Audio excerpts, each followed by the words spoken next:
से दरख्वास्त करता हूँ कि वो अपने ख़यालात का इजहार फरमाएँ।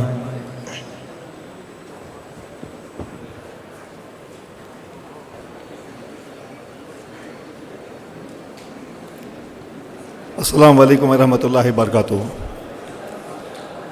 सदर जलसा हज़रत क़ारी साजिदीन साहब, मौलाना अहमद सिमल साहब, मौलाना मक़सूद इमरान साहब, उलमा इकराम, मेहमान ख़ुसूसी, बुज़ुर्गों, नौजवान साथियों,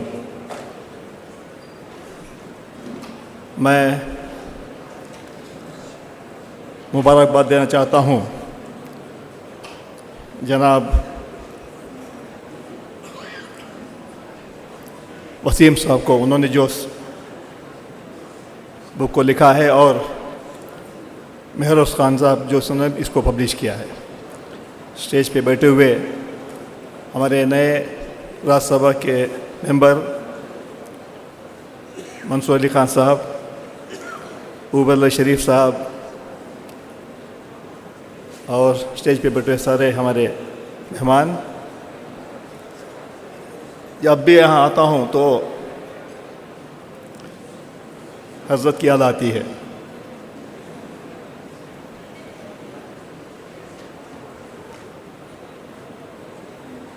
इस इदारे को बढ़ाने में हज़रत अशरफ साहब का बहुत बड़ा योगदान रहा। जब पहले आते थे यहाँ ये सब बिल्डिंग्स वगैरह इमारतें नहीं थी, लेकिन लगातार कोशिशों के बाद इस इदारे को उन्होंने इतनी अच्छी तरह से उन्होंने इसको बढ़ाया।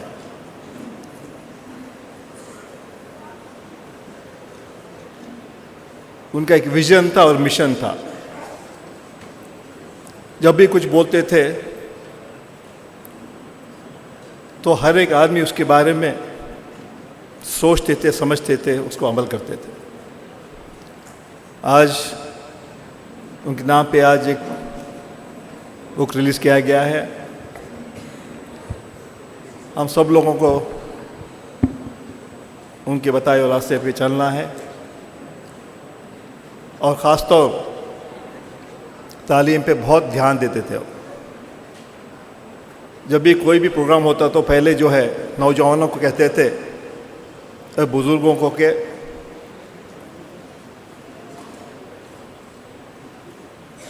नौजवानों को कि जब तक हमारे बच्चे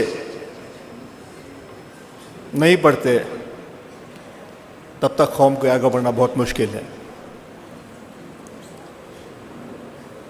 मैं ज़्यादा ना कहते हुए उनको आज याद करते हुए इस इदारे को बढ़ाने के लिए जो भी हो सकता है पूरी तरह हम लोग आपके साथ में हैं और हज़रत बताए हुए रास्ते पे हम आपको चलना है और कौम की तरक्की के लिए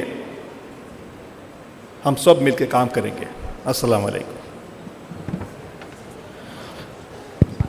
जज़ाकुमुल्लाहु खैरल जज़ा।